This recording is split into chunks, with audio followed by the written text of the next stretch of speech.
카카오 창업자 김범수 경영쇄신위원장이 SM 엔터테인먼트 인수 과정에서 시세 조정 의혹으로 구속이 됐어요. 이게 작년 2월에 SM 엔터가 매물로 나오면서 하이브랑 카카오 간의 인수 전쟁이 벌어졌었는데 하이브가 공개 매수를 먼저 선언했죠. 그러면서 이 가격에 SM 엔터 지분을 매수하겠습니다 라고 하면서 사람들이 환호를 했습니다. 그렇게 되면은 하이브가 지분을 충분히 매입하게 되고 카카오는 여기서 밀려나게 되니까 카카오가 공개 매수 가격인 12만원 위로 주가를 끌어올려서 시세 조정을 통해서 공개 매수를 방해했다, 이 혐의를 받고 있거든요. 김 위원장은 어떠한 불법 행위도 지시하거나 용인한 적이 없다라고 말을 했고, 검찰은 최종 책임자로서 그룹 차원의 주식 매입이 승인 없이는 불가능한 거다 주장을 하고 있습니다. 오늘 새벽 1시에 판사가 도주랑 증거인멸 우려로 자본시장법 위반 혐의로 구속영장을 발부했는데요. 사건 진실은 향후 법정에서 나오겠지만 주가는 충격을 받을 수밖에 없는 상황이죠. 그래서 초반에는 뉴스 대비 생각보다 주가가 잘 버텼는데, 이런 뉴스면 주가가 많이 하락하는 경우가 대부분이거든요. 초반에는 선반영이다, 내릴 만큼 내렸다 이랬지만 실제로는 퍼센트 정도 주가가 하락하면서 조정을 받고 있죠. 카카오 주가를 보면은 3년 전에 17만원이었었습니다. 지금 4만원까지 내려왔는데요. 사람들 심리는 내릴 만큼 내렸다, 이제 악재 소멸이다 이렇게 생각할 수 있겠지만, 그 악재 소멸이 맞는데 호재가 없거든요. 호재가 많은 기업 입장에서 이런 경우는 악재 소멸로 될 수 있는데 큰 돈을 벌 수 있을 만한 그런 사업들이 보이진 않잖아요. 그런 점에서 공포가 조금 더 크다라고 볼 수 있을 것 같아요. 제 관점에서 조금 다르게 해석을 하자면은 2020년부터 2021년 2년 동안 카카오가 10배 가까이 상승을 했었는데 애초에 이게 저는 정상적인 상승이 아니라고 보거든요.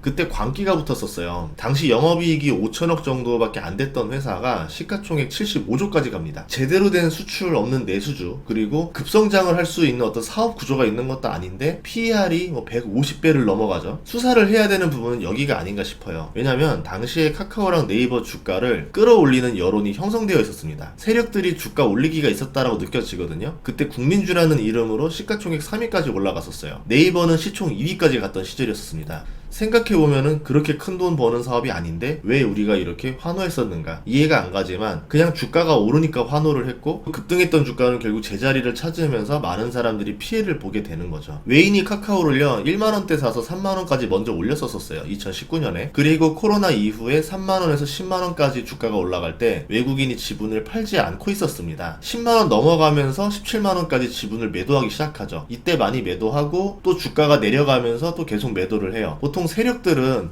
꼭지에서 다 전량 매도하고 나온다라 생각하는데 그렇지 않습니다. 내려가는 중에도 나머지 잔량들을 매도하면서 빠져나오죠. 전형적인 작전 세력 지분 흐름이랑 비슷했었는데요. 이때 기형적인 상승만 없었다면은 지금의 주가 4만원대는 급락이 아니라 우상향했던 모습과 일치하는 겁니다. 15,000원에서 한 4만원, 45,000원 정도면은 코로나 전 대비 3배 올랐네 이렇게 볼 수 있었거든요. 근데 17만원에서 떨어진 것만 보니까 카카오 주가가 박살났네 이렇게 본다는 거죠. 지금 주가는 어느 정도냐, 그냥 딱 밸류 정도만큼이라고 보거든요. 여기서 프리미엄 받을 요소가 무엇이 있느냐, 아니면 여기서 악재가 무엇이 있느냐에 따라서 4만원에서 위아래로 보고 있습니다. 카카오랑 네이버 주가 흐름을 보면요, 카카오가 오를 때 더 많이 오르고 내릴 때 더 많이 내리는 모습인데 코로나 이전으로 비교해보면은 둘 다 제자리로 돌아갔다고 볼 수가 있어요. 왜냐면 결국은 밸류를 따라가잖아요. 그때 21년의 밸류는 너무 과했다라고 보는 거죠. 주가의 흐름과 다르게 기업은 계속 꾸준히 우상향하고 있습니다. 코로나 전에는 매출이 3조였었는데 2년 뒤에는 매출 10조를 바라볼 수 있고요. 영업이익이 코로나 전에는 2천억이었는데 2년 뒤에는 9천억을 바라볼 수 있겠죠.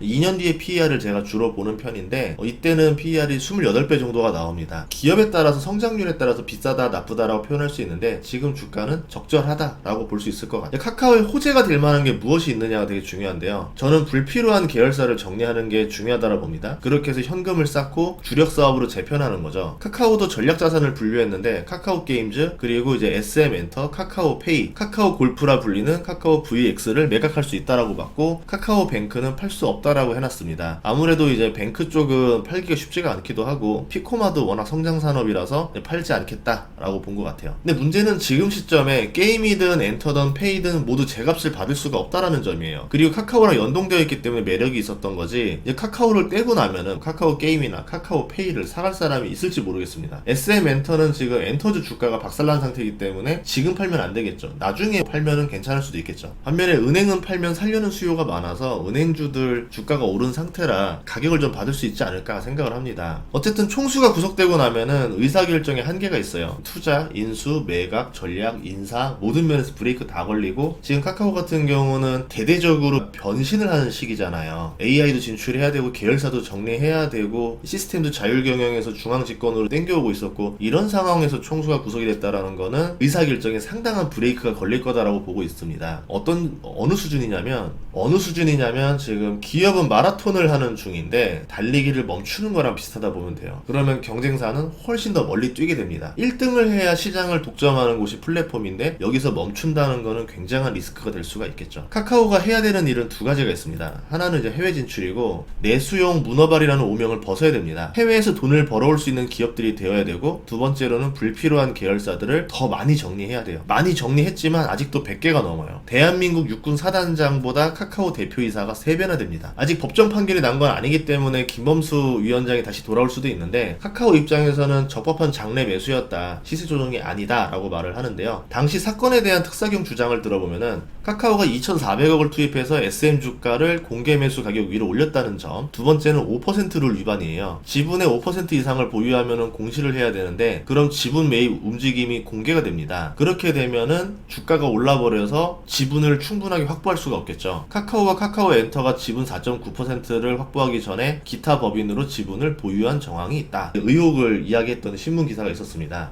아직 법을 어겼다 아니다라고 볼 수는 없겠지만 왜 카카오가 SM엔터에 욕심을 냈을까에 대한 아쉬움은 있었어요. 사람들은 이렇게 말하죠. 굳이 카카오가 왜 SM엔터에 욕심을 냈느냐, 그러지 않았으면 지금 일이 없지 않느냐라고 말을 하는데 이거는 우리가 시간이 지나고 나서 본 결과론적인 상황인 거고 그때 당시의 분위기로 갑시다. 카카오는 골목상권 침해라고 국민 욕바지로 전락한 상태였었어요. 이걸 타개할 수 있는 방법이 수출기를 뚫는 겁니다. 해외에서 돈을 벌어오면은 내수주라는 욕을 피할 수 있겠죠. 그것이 SM엔터였던 거죠. 카카오도 엔터가 있고 SM엔터를 합쳐서 해외에서 달러를 벌어들이자. 그러면 수출 성장길도 열린다. 카카오의 미래라고 봤겠죠. 그래서 더 욕심을 내지 않았나 생각이 됩니다. 사람들이 그냥 하이브가 SM엔터를 인수하면 좋지 않았겠느냐 이렇게 생각할 수도 있잖아요. 그것도 아니었을 거예요. 원래 계획은 SM을 인수하고 방시혁과 민희진이 거기 이사로 들어가려고 했었습니다. 어떤 계약을 맺고 SM을 맡길지는 모르겠지만 지금보다 더 큰 분쟁이 될 수도 있었겠죠. 어쨌든 이런 이슈가 생기면은 주가는 많이 하게 되고요. 카카오의 해결책이 뚜렷하게 보이지가 않기 때문에 주가가 내려가고 있다 이렇게 볼 수 있고, 그렇다고 해도 알짜 계열사를 많이 가지고 있고 플랫폼이라는 사업은 망하기 쉽지가 않아요. 우리가 카카오톡 메신저를 안 쓰는 일이 벌어지지 않는 이상 이 메신저를 가지고 여러 사업을 붙일 수가 있기 때문에 카카오의 근본 가치가 흔들리는 건 아닙니다. 만약 카카오와 네이버가 없었다면은 우리는 인스타, 위챗 메신저를 깔고 구글을 써야 되겠죠. 구글이 점령 못한 검색 시장이 딱 3개 나라밖에 없는데요. 중국, 러시아, 한국밖에 없어요. 나머지는 구글이 다 점령했습니다. 덕분에 플랫폼을 외세에 빼앗기지 않고 방어하고 있는 거죠. 그러니까 카카오와 네이버도 충분히 좋은 역할을 했다 생각을 해요. K 콘텐츠가 세계로 나가면서 여기에 고속도로를 타고 올라가는 사업들이 있잖아요. 의료기기, 엔터, 웹툰, 드라마 이런 사업들이 해외에서 달러를 벌어들이고 있습니다. 플랫폼도 여기에 동참할 수 있는 영역이거든요. 범죄는 처벌해야 되겠지만 언젠가 황금알도 나올 수 있는 국내 플랫폼들에게 저런 건 망해야 돼 이런 주장은 안 했으면 좋겠어요. 카카오랑 네이버가 사라진다 한들 다시 나오는 플랫폼이 구글을 상대하고 인스타를 상대하고 위챗을 상대하고 굉장히 어려운 일이 될 겁니다. 과거에 스마트폰이 없던 시절에는 문자 하나당 20원에서 30원 받았었습니다. 왜 그 돈을 내야 되는지 모르겠는데 통신사는 이걸로 돈을 많이 벌었었죠. 피처폰이 없던 시절에는 유선전화로 대화를 해야 됐죠. 전화료 많이 나왔었어요. PC통신으로 대화하면은 모뎀으로 전화 코드 꽂고 쓰는데 상상 이상의 전화 요금이 나왔었습니다. 지금은 카카오톡으로 누구나 무료로 대화를 할 수 있고 사진도 주고받을 수 있고 동영상도 주고받을 수가 있죠. 그래서 많은 사람들이 모인 플랫폼이 됐고 이 플랫폼을 기반으로 여러 수익 사업을 하고 있다. 주가가 많이 내려간다면은 그게 기회가 될 수도 있겠다라고 생각해 볼 수 있을 것 같아요.